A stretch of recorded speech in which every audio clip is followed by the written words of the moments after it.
What's happening, guys? Chrisman GG here, and today I'm bringing you an Alolan Ninetales GX deck profile.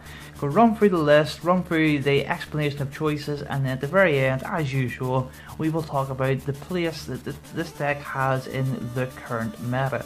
This is, of course, pre-rotation because we are in pre-rotation. I will start doing post-rotation of this after rotation has hit September 1st.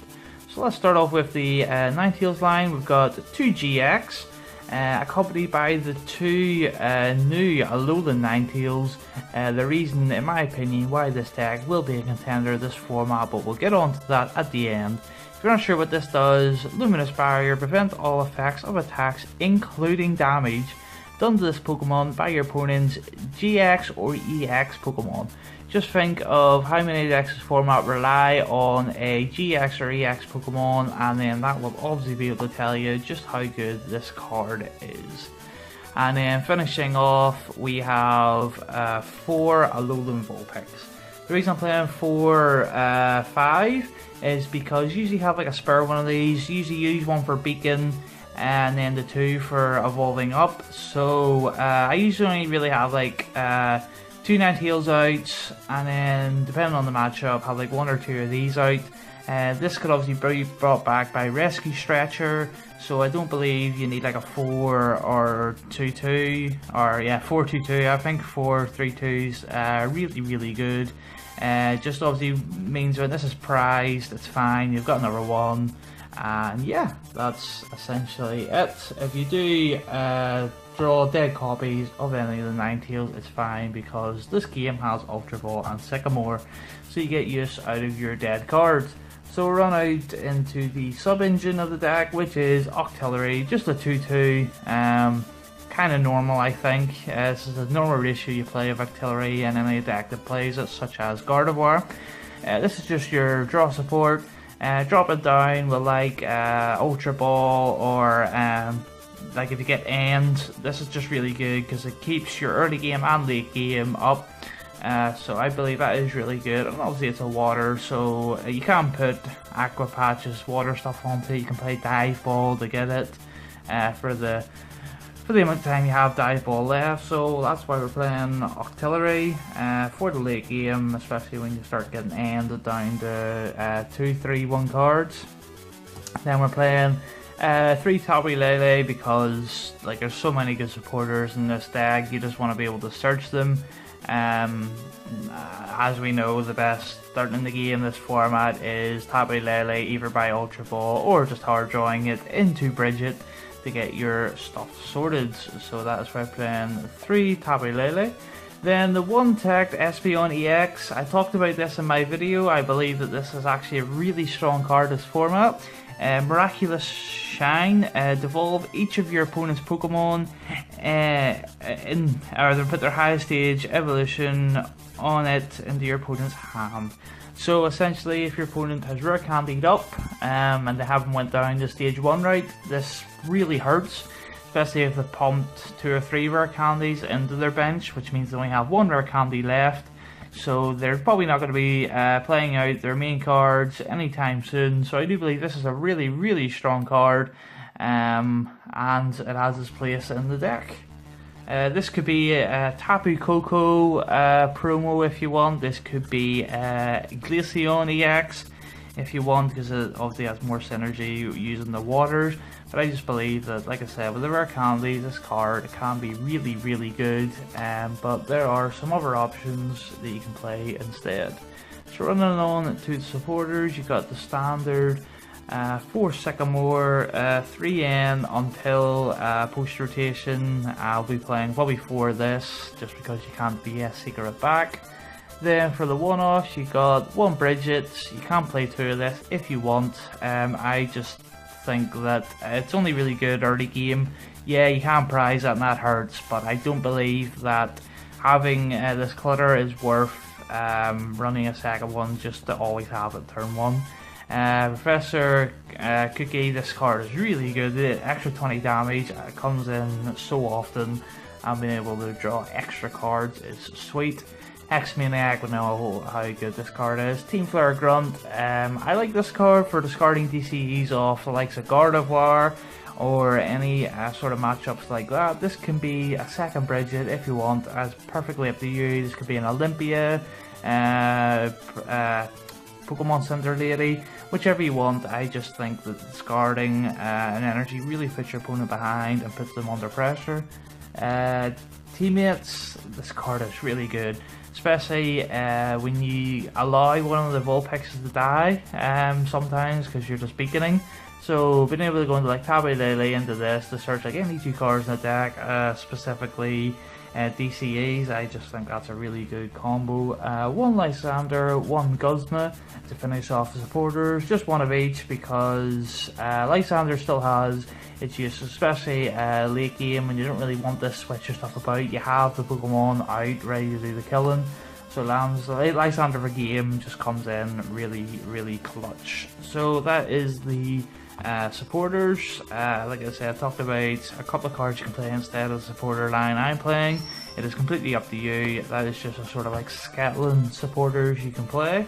Moving on to the items, you have got, of course, 4 Ultra Ball, not really sad about that, 3 Aqua Patch, because I found a 4 really clutters, but it is obviously really good, putting them onto your Vulpixes before you evolve them up into Ninetales, but it did get a bit cluttery. It was really bad late game because they're usually stage 1s by then. Oh, it's not even basic, sorry, yeah, being able to put them on the Ninetales, but yeah, going on, I was thinking of Max Elixir. But late game, it is pretty good, but it does clutter pretty badly, so that's why I only play 3. Same with VS Seeker. Yeah, it is obviously a really good card. Be a big miss for the deck because it doesn't allow you to play off the one-off supporters anymore, being able to use them multiple times. But yeah, 3 VS Seeker because it does get a bit cluttery. I don't want to open multiples, especially not early game, so that's why I'm playing 3. Double Field Blower, don't think you need any more than that. They've been able to get rid of like the Proton that's supposed to be big this format. Floatstones, Choice Bands, Fighting Fury builds, just all that good stuff. Rescue Stretcher, being able to recycle the Vulpixes especially, that's really good. If you played a second Bridget, this would make the second Bridget live, so by all means you could play it. But Rescue Stretcher, just a really good card. I'm not playing any Super Rod or any Brock Scred or stuff like that because you have Aqua Patches to recycle energies, so I don't think you need any other recycler other than Pokemon, so that's why Rescue Stretcher. And the tools are 2 Choice Bands, 2 Floatstone. You put this in Octillery obviously to prevent yourself from being Guzmid or Guzma locked. You can put this onto your Luminous Barrier Ninetales, which allows you to freely swap basically in between them because you've got Aqua Patches to recycle the water energy you've used to retreat. So Floatstone at 2, you bump this up to 3 if you really want. I just think 2 is good enough. Then for the energy you've got 1, 2, 3, 4, 5, 6, 7, 8 water energy and 4 DCE. You can cut the water energy down to 7 because you got Aqua Patches, but I just like drawing into these is obviously really good, but thanks to the Aqua Patch you can discard these with like Ultra Balls and Sycamores and not really have a worry because of the Aqua Patch, so you can fiddle about the ratios in that sense. So let's talk about how the deck will do against the meta. So we'll start off with its weakness, which is Metal. So Alexa Soul Galileo and Metagross are actually pretty fine because of this card. You'll find your opponent has to play like really awkwardly and keep like Matangs on the board just for the Alolan Ninetales, which works into your favour because it means you can Lysander or Guzma them out and then go into like Ninetales and hit them, or I'm not too sure the HP Matang has. I'm pretty sure it's 90, which is just shy of Aurora Beam. But if you have Professor Cookie, Alolan Ninetales can knock it right out, which is fine. So against Metagross, yeah, you're getting hit for weakness, but if you play smart and sort of keep an eye on the Matangs that are actually getting ready to attack, you can control the board pretty well with your baby Ninetales. Against Volcanion, he hit for weakness, so that's obviously really big. The baby hits like near enough everything for weakness knockout if it's got a choice band. So that's really good, because that means I have to set out the baby Volcanion and steam up quite a lot just to try and get a knockout on this. But you're playing with weakness, so that matchup is usually fine either way. Against Gardevoir, Gardevoir is really rough because you're just not putting out enough damage. You can Blade Edge and discard energy to put your energy count down, so it means Gardevoir's not hitting you back for enough. Ice Path GX is really good, putting the damage counters onto Gardevoir, and they do have a out for the Alolan Ninetales in Gallade, so that really does hurt. If you can knock out Gallade and then control the board back again with Ninetales, because unlike Matang, your Kirlias are not hitting you for weakness, and they are pretty weak if memory serves. So if you can knock out the Gallade pretty early, you should be fine. But if the Gallade comes out and starts knocking out your baby Ninetales, you can be in a spot of bother.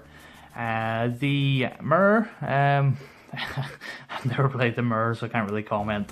I would believe that the more copies of this you have, the better, and being able to play around your opponent's babies is probably the way. Greninja seems pretty rough. Mega Rayquaza seems pretty easy, in all honesty, because of this bad boy. Because I think most of their Pokemon, if not all, are EXs, so I don't think they have an out to this like at all. Hex Maniac in the format does really hurt the Luminous Barrier, so that every deck does have like a one-off out to it or more if they're playing VS Seeker. So that hurts. Garbertoxin hurts it as well, but I think that the actual Ninetales gives it the Garbodor variants a really good matchup because of the Blizzard Edge and the Ice Blade putting damage counters on it. Just be careful of Drampa, because yeah, if you put Ice Blade damage onto the wrong Pokemon, then Drampa will come in to punish you. So that's the deck. If you agree, disagree, please let me know. It's always good to get discussions down below. I am a pretty new player, so being able to learn all this stuff is great. Yeah, I just want to hear your thoughts on the deck. How do you find this matchup? Are you playing at this format? Do you believe Baby Ninetales is a fantastic card? Let me know all that good stuff. Please check out the rest of our card games, Yu-Gi-Oh! And Magic will be in the description, along with our Facebook. We do give away good stuff every time we reach a milestone on the Facebook, so please do not miss out and like.